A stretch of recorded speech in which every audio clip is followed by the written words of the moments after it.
clicking of heels on marble, the pop of a flashbulb, and the scent of expensive perfume masking the stench of occupation. It wasn't just a performance. It was a billion-dollar blind spot. How did a world-famous entertainer dismantle a Nazi surveillance state from the inside of its own ballrooms? Why did a system built on iron-fisted logic surrender its secrets to a jazz singer in silk? But history got it wrong. The only warning came from a woman the generals dismissed as a primitive distraction. Josephine Baker didn't just play the part. She turned her fame into a sanctuary. While the Reich looked down at her sequins, she was looking over their shoulders at their blueprints. Why did the powerful system ignore the only tactic that could save them? The answer wasn't in the classified vaults, but in the hands of the underdog. Paris is a city of ghosts. In June 1940, the shadows stretch longer as the swastika unfurls over the Eiffel Tower. The city of light has gone dark, and the silence in the streets is heavy with the smell of diesel and fear. The master race marches down the Champs-Élysées, their boots rhythmically crushing the cobblestones. They believe they have conquered more than just territory. They believe they have mastered the human spirit. But in the heart of the occupied city, a different kind of war is beginning.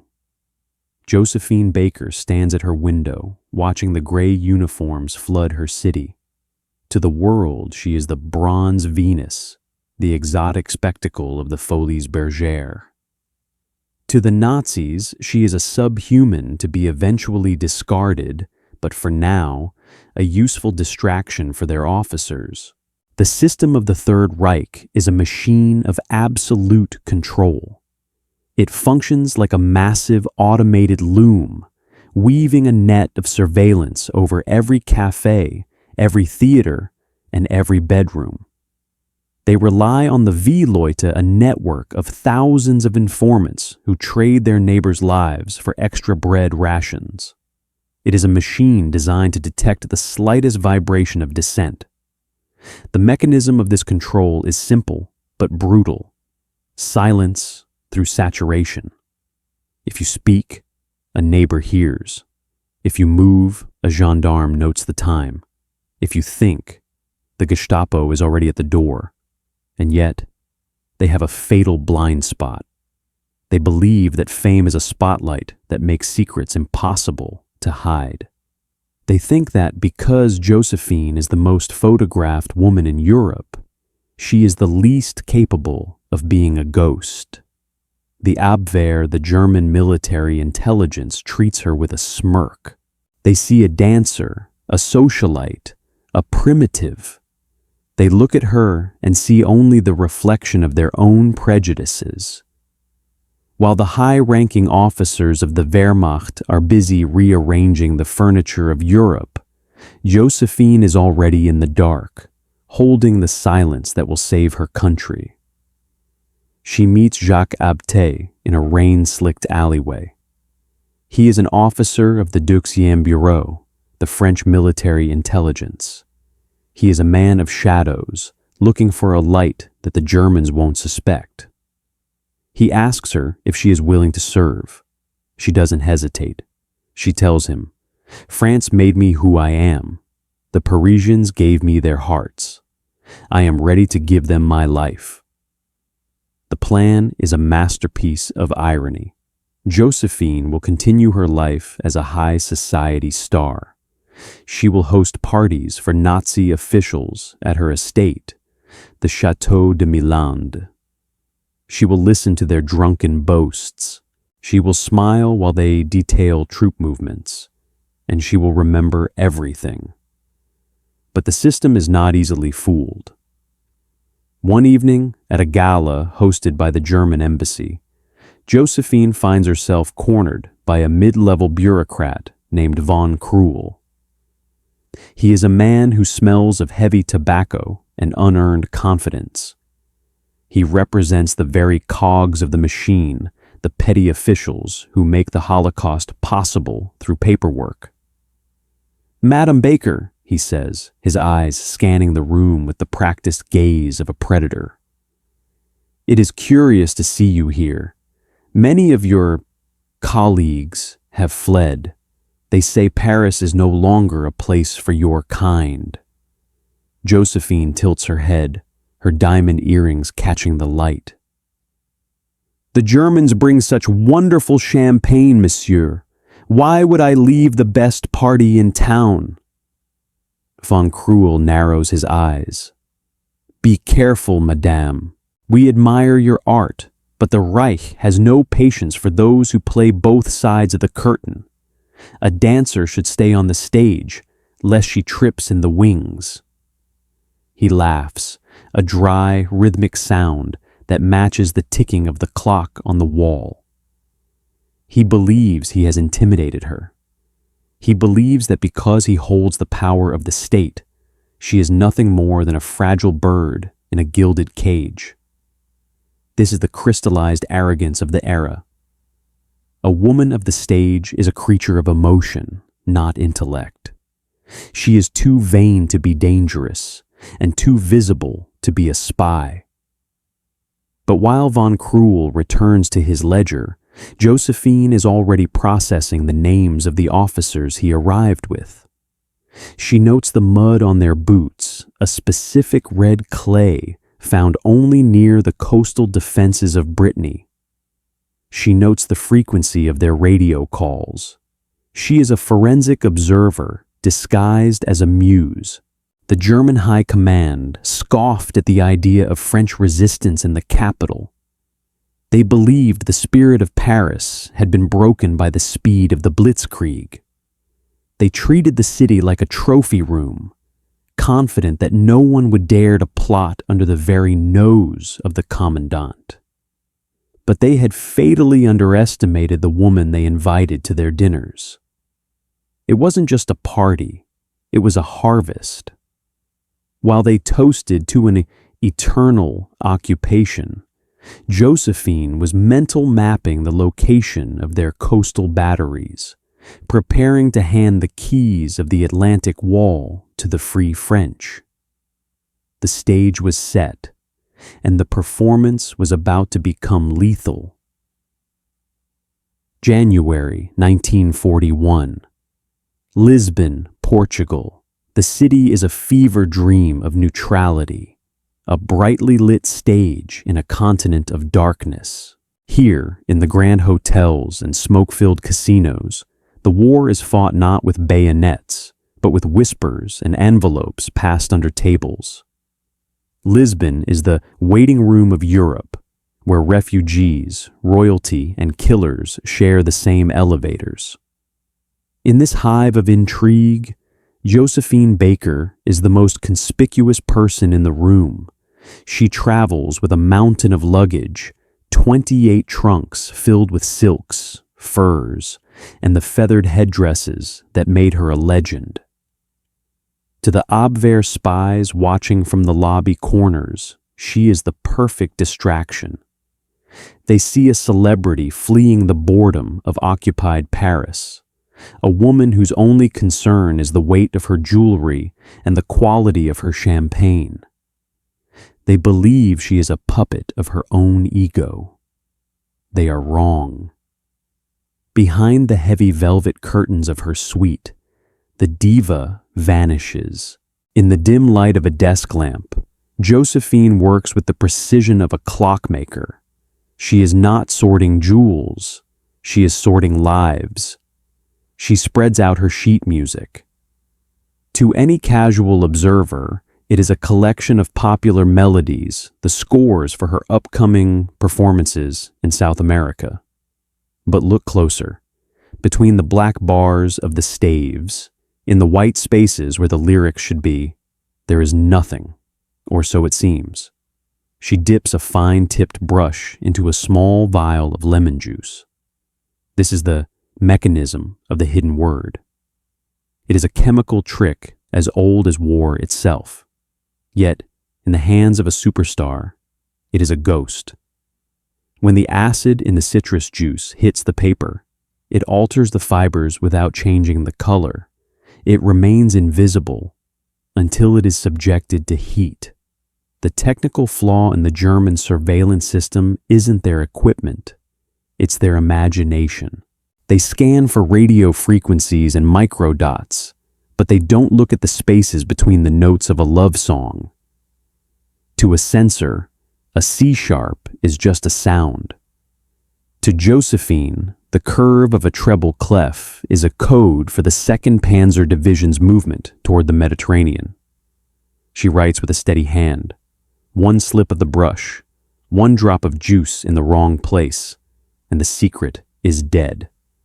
More importantly, so is she. The process is slow, agonizing. While the master race screams in the streets of Paris about their superior intellect, Josephine is outmaneuvering their entire intelligence apparatus with a piece of fruit and a piano score. The cognitive bridge is formed. Because she was a performer who spent a decade reading the energy of a 1,000-person audience from a darkened stage, she possesses a sensory awareness the experts lack. While the military planners see a border as a line on a map, Josephine sees it as an audience that needs to be charmed. She understands that a man who is starstruck is a man who isn't thinking. The morning of her departure for the border arrives. The train station is a gauntlet of gray wool and polished leather. She approaches the checkpoint.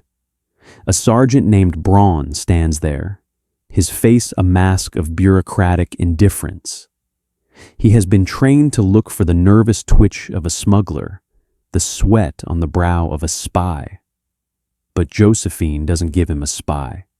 She gives him a star. "Madame Baker," Braun says, his voice losing its edge as he recognizes the face from a dozen movie posters. He clicks his heels, a reflex of old-world manners that the Reich hasn't quite managed to kill. "Your papers, please." She hands him her passport with a flourish, her bangles clattering like a distraction. As he examines the stamps, she leans in, the scent of her perfume a heavy, floral musk filling the small, cold space of the booth. "It is such a tragedy," she whispers, her voice a sultry rasp. "Moving all these trunks. The customs men. They are so rough with my costumes. Would you be a gentleman and ensure they handle my music with care? It is my entire life." She pushes a stack of sheet music toward him. Braun flips through it. He sees the staves. He sees the notes.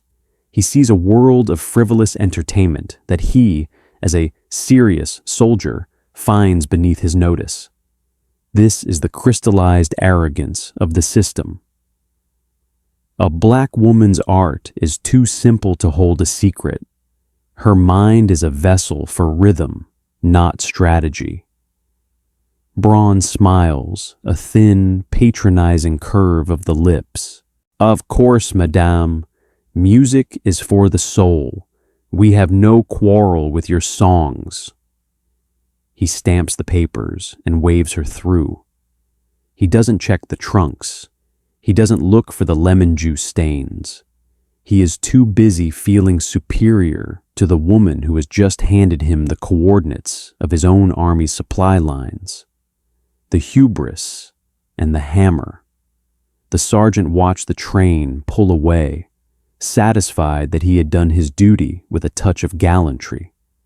He believed he had mastered the situation. He treated Josephine's smile as a tribute to his authority, but he had fatally underestimated his opponent. It wasn't a smile of gratitude. It was the cold satisfaction of a hunter. While he returned to his coffee, the sheet music in the cargo car, the frivolous songs, was already destined for the hands of British intelligence in Lisbon, carrying the death warrants of 1,000 German tanks. The hammer was falling and the Reich didn't even hear the whistle of the air. Josephine sits in her private carriage, the rhythmic thrum-thrum of the tracks matching the beating of her heart. She does not relax. She knows that Lisbon is only a waypoint. The information she carries is a weight that grows heavier with every mile. She reflects on the irony of her life. In America, she was a girl from the slums of St. Louis who wasn't allowed to enter through the front door of the theaters she would eventually headline. In France, she is a goddess, and now she is a ghost. She realizes that her entire life has been a rehearsal for this moment. Every time she had to navigate the invisible rules of a segregated society, she was learning how to move through the cracks of a system. The experts in London and Algiers see the war as a clash of steel.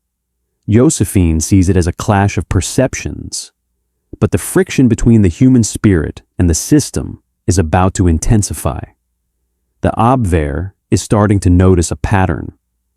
Every time Josephine Baker travels, a leak follows. The black box of German intelligence is beginning to hum with suspicion. They don't have proof, not yet, but the smirk on the faces of the officers is beginning to turn into a snarl. The shadows in the Lisbon cafes are growing teeth. As the train crosses the final bridge into the neutral zone, Josephine looks out at the Atlantic. The ocean is a vast, cold mirror. She knows that once she delivers these notes, there's no going back. She is no longer just a dancer playing a part. She is a soldier who has crossed the point of no return. While the establishment in Berlin toasted to their impenetrable security, a woman they refused to see as an equal was already holding the match to their fuse. The laughter was about to stop. The year is 1961. The setting is the Château de Milandes, a sprawling, honey-colored stone fortress in the Dordogne Valley. The air is thick with the scent of lavender and the humid breath of the French countryside. Standing on the manicured lawn is a woman who once commanded the world's most famous stages. But she isn't wearing feathers or sequins today. She is wearing a military uniform, and it fits her like a second skin. A high-ranking general of the French army steps forward. He is a man of rigid lines and polished metals, the very embodiment of the establishment that once viewed Josephine as a primitive curiosity. He stops in front of her. For a moment, there is only the sound of the wind through the poplars. Time freezes. The general reaches for the small, velvet-lined box held by an aide. He pins the Croix de Guerre and the Légion d'honneur to her chest. The metal is cold, heavy, a sharp contrast to the warm sun. This is the highest honor France can bestow. Josephine is the first American-born woman to ever receive it. The general salutes. "Madame," he says, his voice cracking with a rare, unscripted sincerity. "You did more for France than most men who wore the uniform for 40 years. But as the cameras flash and the dignitaries applaud, the cruel irony begins to settle like dust. The world sees a legend being honored. They see the bronze Venus receiving her due, but they don't see the woman who, just months earlier, was fighting off the bailiffs. They don't see the soldier who is currently drowning in debt, struggling to maintain the castle she turned into a sanctuary for her rainbow tribe, the 12 children she adopted from every corner of the globe to prove that race was a fiction. The system, the same machinery of state that used her secrets to win a war, has no mechanism for rewarding a hero who doesn't fit the mold. While the establishment cheered for her bravery in 1941, The financial institutions of 1961 see only a woman whose extravagance is a liability. While she spent her fortune feeding the poor and fighting for civil rights in an America that still refused to let her sit in the front of a bus, the banks were already preparing the auctioneer's hammer. She offered a vision of a world without borders. But the representative of the system, a gray-suited bank official, only saw a balance sheet. "Madame Baker," he says, in a sterile office years later, his voice devoid of the general's warmth. "Your contributions to the war are noted, but the mortgage on Melendez is not a matter of patriotism. It is a matter of mathematics. You are a performer. You should have been more careful." He mocks her vision with a flick of his pen. He treats her humanity as a lack of discipline. The black box of her later life is a tragedy of logistics. Input. A woman gives everything she has: her money, her fame, her safety, to save a nation and house the forgotten. Output. The machine betrays her. The same state that pinned a medal on her chest watched as she was evicted from her home, found sitting on the steps in the rain, clutching her cat and her memories. This is the bitter aftertaste of Josephine's victory. Satisfaction comes from the Nazis' defeat.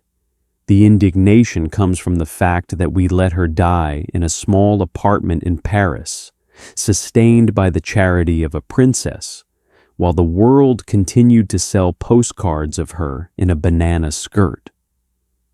We remember the dancer because it is easy. It is comfortable to categorize Josephine Baker as a flapper, a relic of the jazz age, a creature of frivolous joy. It is much harder to remember the operative who stood in the freezing Portuguese rain, carrying the movements of a German army in her sheet music. History likes its heroes to stay in their boxes. It likes its women to be muses and its soldiers to be men. Josephine Baker was the ghost in the machine who refused to be either and paid the price for her defiance.